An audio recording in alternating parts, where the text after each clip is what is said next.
नमस्कार दोस्तों, इसके पहले वाले वीडियो में हम लोग हिंदी पढ़ना अच्छी तरीके से सीख गए। इस बार तूफानी लाल की भौजाई वो हमको सिखाएंगी इंग्लिश और तूफानी लाल जी उनको पढ़ाएंगे और उसका मतलब बताएंगे। चलिए बिना समय गवाए डायरेक्ट करते हैं आज की वीडियो स्टार्ट। बहुत ही मजा आने वाला है, कानों में ईयरफोन लगा लीजिए।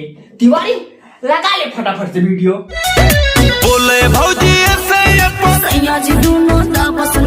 ओहो, इतना स्टार्टिंग में ही सही है, नेपल दाबे लगने हैं ऐसे ही इंगाते घर में इंग्लिश इज वेरी फास्ट।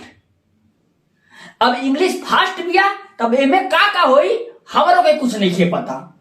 तो आगे बोला ये भौजाई बोले भौजी बी से बोल कहेला पियला घर में चल बी से बोल सैया कहेला घर में चल। तो ए भौजाई हमार बात माना ने कहे दे बाजी दुआरिया पटक के पेल दे, घर में गली चल झंझटिया खत्म।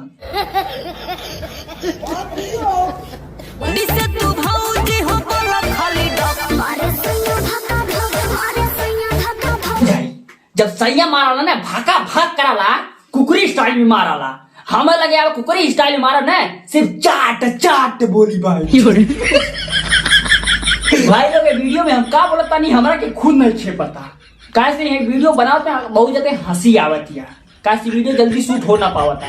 तो तिवारी आगे प्ले कर क्लिप। जैसे भौजी हो बोला जो कर हमारी जगह का ठोकर ए भौजाई तो हर जगहिया ठोकर मारता तनी चेक कर लिया थे आज शाम के कि मतलब समानमा शुद्ध बचल बा कि भाई जो फाके भाग अंदर हो गई बा।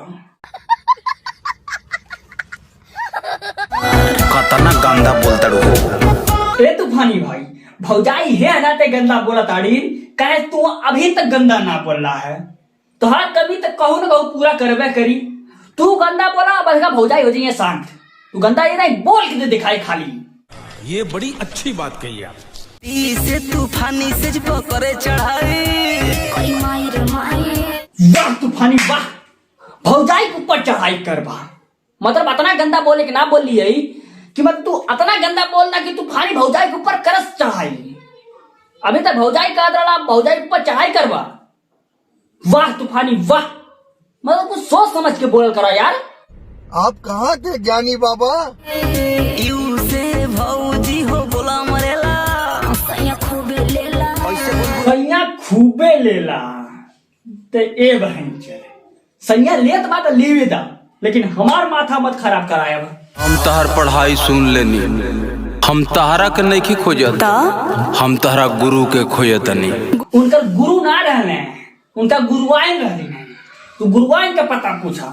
ए भौजाई तनी गुरुआइन के तनी बताइबू त पता। गुरु से भेंट करबा अवन पहले है गुरु आइन के दर्शन कला। ओहो, मतलब है क्लास के तू ही है गुरुआइन।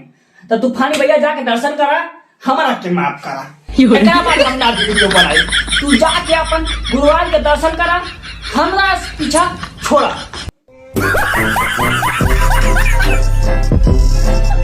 अगर वीडियो पसंद आया तो वीडियो को लाइक करिए, नहीं पसंद आया तो डिसलाइक करिए, लेकिन करें जरूर। कमेंट बॉक्स में कैसा लगा वीडियो, अपने दोस्तों के पास भी शेयर करिए। तिवारी जी रोस्टर चैनल को ध्यान से सब्सक्राइब कर लीजिए प्लीज, क्योंकि एक भी सब्सक्राइब नहीं बढ़ रहा है।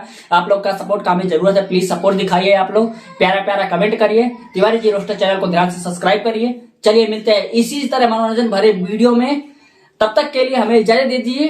By by.